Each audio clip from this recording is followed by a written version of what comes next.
The International Association for Near-Death Studies presents NDE Radio, a weekly exploration of near-death experiences and similar encounters with the other side. Now, here's your host, Lee Witting. Welcome to NDE Radio, brought to you by IANDS, the International Association for Near-Death Studies. I'm your host, Lee Witting. Our guest today, Paula Lenz, earned her Bachelor of Arts degree from Sam Houston State University, and her career of more than 40 years includes work as a high school English teacher, partnership in a woman-owned business, a national manager for a worldwide engineering firm, and executive director in a major Houston association. With the sudden and shocking death of her brother Don in 1983, Paula experienced a direct contact in infinity with her brother's spirit through an out-of-body experience. Moreover, strange events connected with that initial contact have continued through her life. About that event, Paula has written a book titled Driving into Infinity, Living with My Brother's Spirit. Paula, welcome to NDE Radio. Thank you so much, Lee. I'm really happy to be here today. Oh, I'm glad to have you here. Perhaps we could begin with a prophetic dream you had about preceding Donnie's death. Yes. In the fall of 1982, I began having this dream that recurred for the next year. And I had never had any precognitive dreams. I didn't understand why I continued to have this dream over and over again, whereby I was in a setting of being with this huge crowd of people on the hillside, and someone asked me what was going on, and I said, well, I heard it was the end of the world. And then at that moment in the sky appeared Jesus, and as soon as that happened, I just doubled over, almost down to the ground, just in agony, not physical agony, but just like agony in my heart. And then the dream would end. Again, I had no idea what this meant. But going to the day that I found out about his death, that was Friday, October the 7th, in 1983, it was then that I understood that this dream was trying to show me about the setting, the type of setting I was going to be in, and my emotional reaction that I was going to experience from getting this news about my brother's death. And so after that, I was thinking about his death, the way this all came about. He was actually driving a company truck the morning that he was killed, and it ended up being a truck-train accident. And we were just completely destroyed upon hearing this news. And we just couldn't understand what happened. Our understanding is he came around a curve. He was on his way to a project in another town. And at the edge of the pavement where this railroad crossing was, there were no railroad arms, but there were flashing lights. Nevertheless, you can understand our consternation about how could this have happened. So not only was it, a sudden accident, but there were all these questions about how could this happen. I was going to say this was a route he normally drove, but at a much earlier time of day, wasn't it? Yes, normally he was on the road to this project site around 6 in the morning. And he actually had resigned from this job. He was going into a new area in his life, and he had taken that day off. He had one more week to work, but he decided at the last minute he was going out to the job site to help the new construction superintendent. And so as such, he didn't leave until later that morning. So he was on the road. At the time of the accident, it was about 9 o'clock. So it was just as though, at the last minute, he decided he needed to go out there to be with the superintendent. So thereafter, of course, we had the funeral, and all of that detail is in my book. But I'll go on to 3 days after his funeral. I stayed in our hometown to help my parents follow up with things after that. And on that day, I had decided to drive to my grandparents' house out in the country, which is about a 10 to 15 minute drive from my hometown.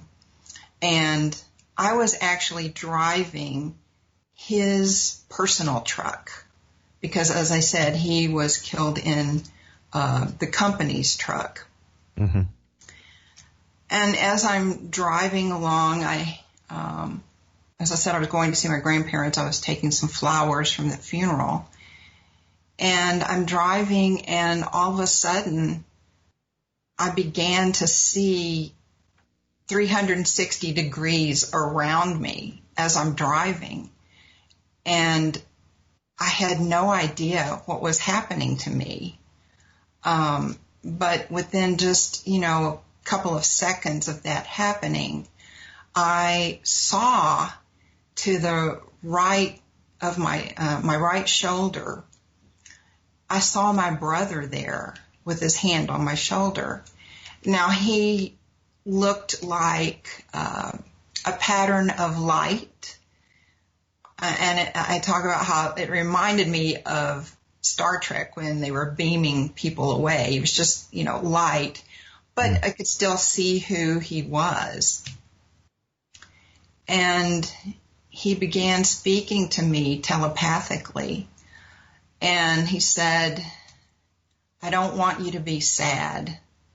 I'm really happy. And I want you to know what it's like for me. And at that point, I was no longer in my body, no longer aware of driving the truck at all. And I realized that I was out of my body and that I was consciousness only.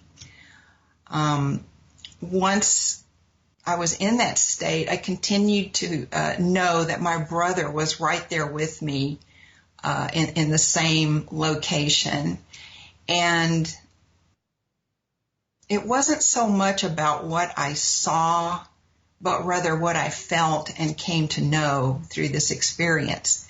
The only thing I really saw resembled like outlines or almost like a negative of a photo, but that didn't last very long. Mainly what began to happen is I began to experience the sense of infinity that, it was just never ending. And then I began to feel this overpowering sense of love from, I'll say, an energy that was just indescribable, the love that surrounded me. And I also felt that I was one with everything in infinity. I came to understand that everything in the universe, that we are all one, we're all connected, that there's no separation, that the only reason there's separation or a sense of separation is because of our ego and being in the physical life. But I knew that everything is one. And the other sensation I had was that I knew everything, that all knowledge. And I also experienced, in fact, the Bible verse, the peace that passeth understanding came to my mind, because I also experienced this huge peace. And then I realized that not only was I experiencing these things, but I was all of these things. I was peace. I was all knowledge. I was love. And I thought to myself, I don't really care anything about going back to my body. I want to stay here. This is home for me. There was no sense of fear or anything like that. But as soon as I began to think about that, how I wanted to stay, I began feeling this sense of whooshing away, just rapidly whooshing away. Again, my brother is with me this whole time.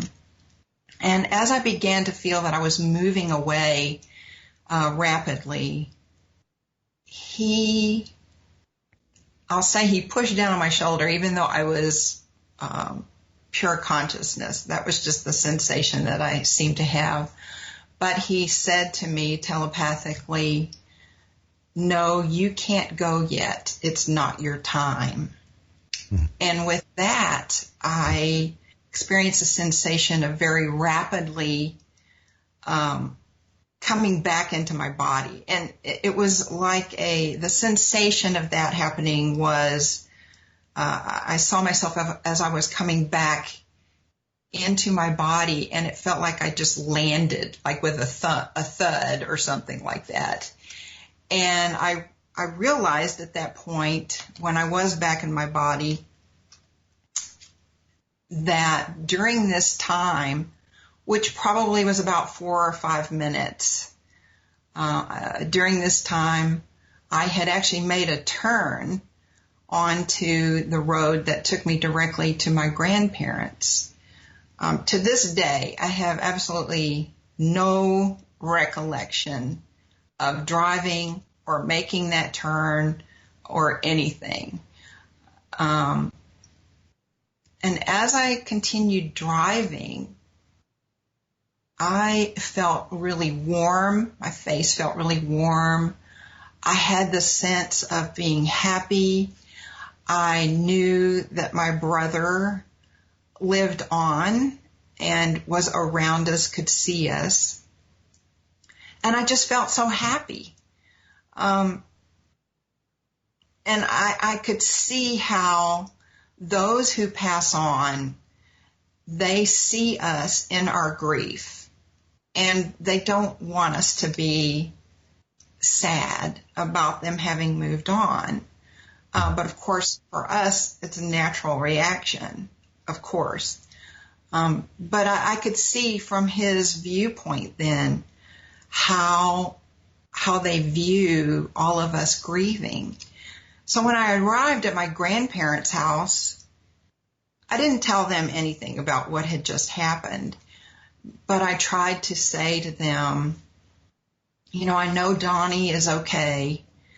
I know he's happy, but I could see they were just so deep in grief that it was almost as though I never really said that to them. Mm-hmm.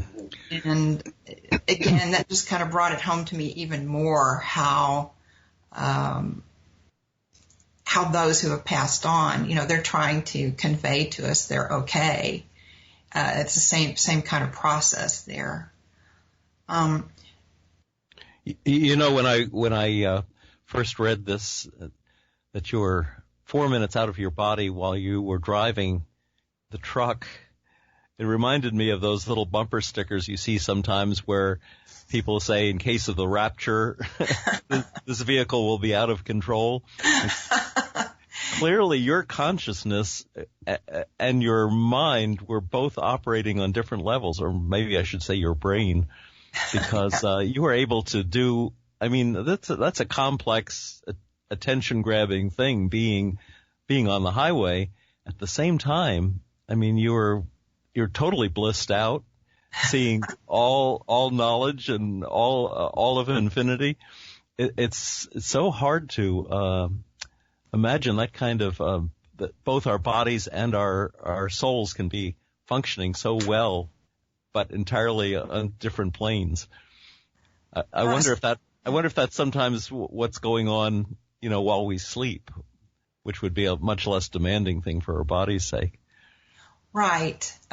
Well, those are, all good questions that are explored in lots of books and thoughts.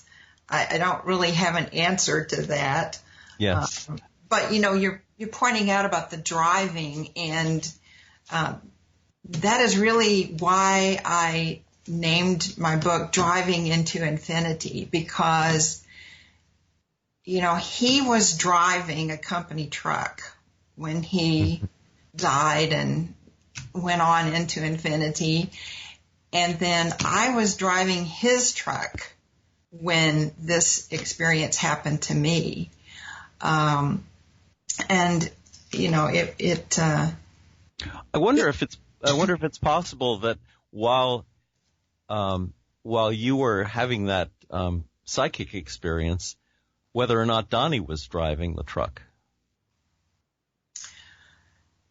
I suppose that could be possible.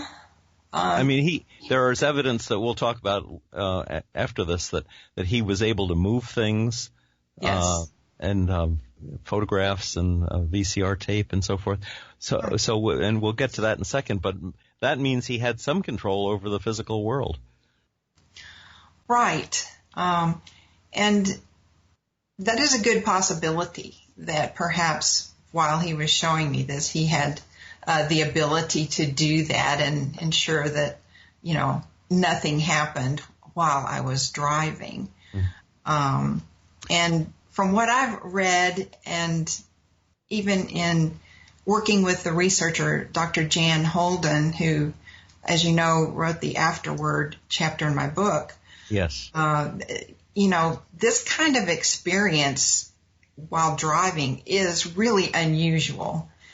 Most people don't have their experiences while they're doing something like that. Mm-hmm.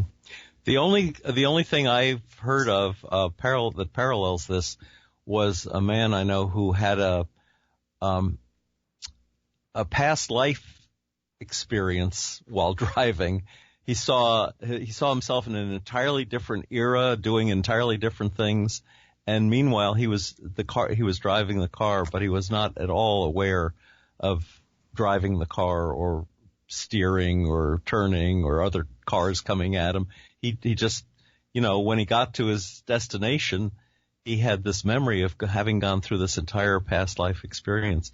But I have not heard this. Now, Jan, in her afterword, which I thought was very interesting, says that she found this to be so unusual because it was a combination of what she called a hybrid shared death experience and an after-death communication. And she's right. I agree with Jan on that it is a very unusual combination of two different categories that we talk about on the show from time to time. Yes, I actually had never heard of a hybrid experience or some of the things that she had discussed in that chapter. She obviously brought a lot of in-depth knowledge to, this whole scenario and to what happened to me. Oh, Jan is so, well, I should say she's the editor of the Journal of Near-Death Studies, which is an IANDS publication, as well as being professor at the University of North Texas. So she's quite knowledgeable.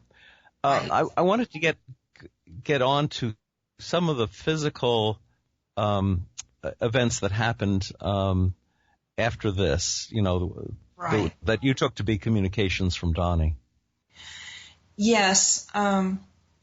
So, when I returned home to my life, such as it was at that time, I did have a number of, through the years, I've had a number of after-death communications from him, different kinds of outreach.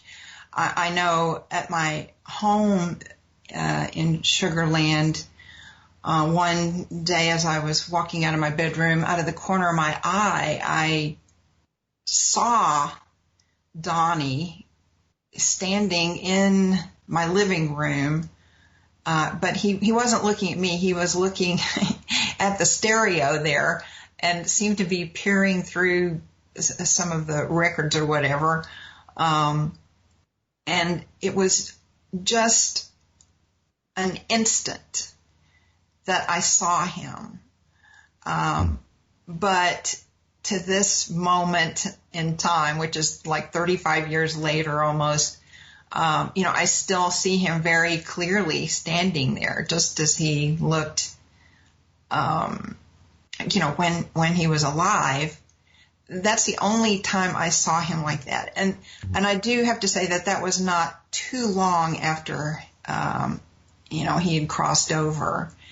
But the rest of the kinds of things that happened, related to, as you say, some of the physical aspects. For example, my husband and I, we were watching TV one evening, and there were some bookcases in there. And all of a sudden, from the top bookshelf case, that's where we had a number of our vacation videos and that sort of thing. But a video just came flying out across the room and more or less landed at our feet.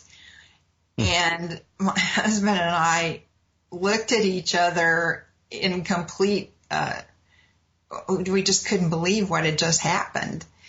And, Dr. Holden had asked me if I knew whether or not my brother was actually on that particular video. And unfortunately, I guess we were just so in shock, it didn't even occur to us to think and look, well, what video is this? It could have been any number of things. And, that was just amazing that happened. But in a similar fashion, one day I came home from work, and in our hallway we had a built-in bookcase that went all the way to the floor.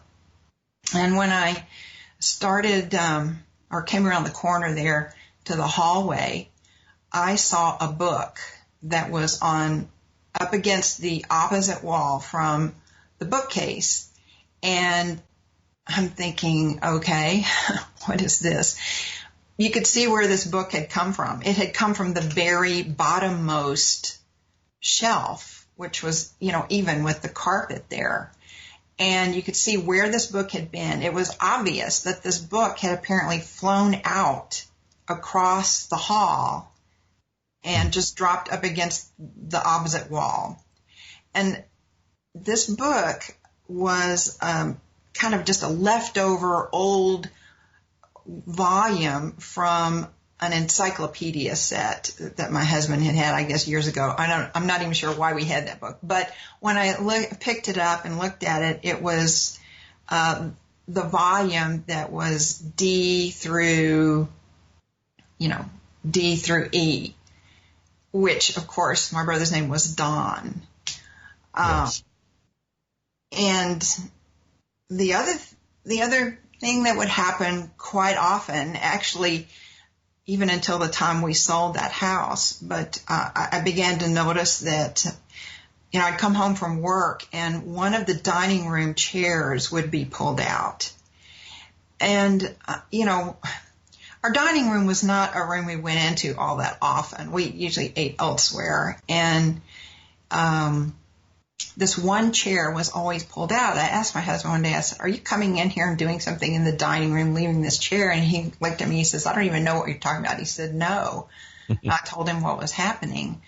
But I remembered that when my brother had stayed with us for a couple of months one summer, he was doing some intern work there when he was in college.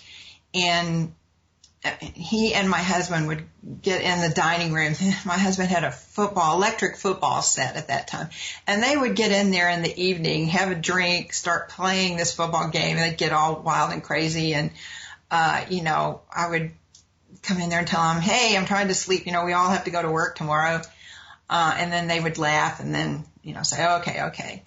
But that was always the particular chair he sat in at the end of the dining room. And that chair, as I say, it continued off and on to be pulled out up until the time that we sold the house.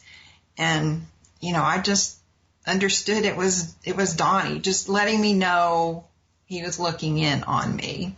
Mm-hmm. Then there was the photographs that were sometimes face down and sometimes face up, and how you came to understand that. Yes, well, Donnie's best friend had provided to our family a copy of the last photograph really that was taken of my brother with his best friend and best friend's sister.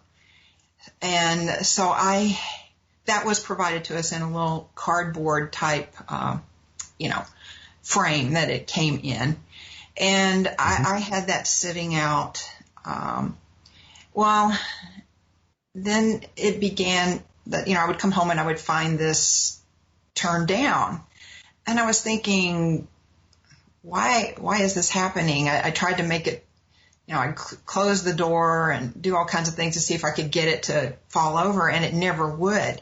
And yet time and time again, I would come home and find this photo turned down.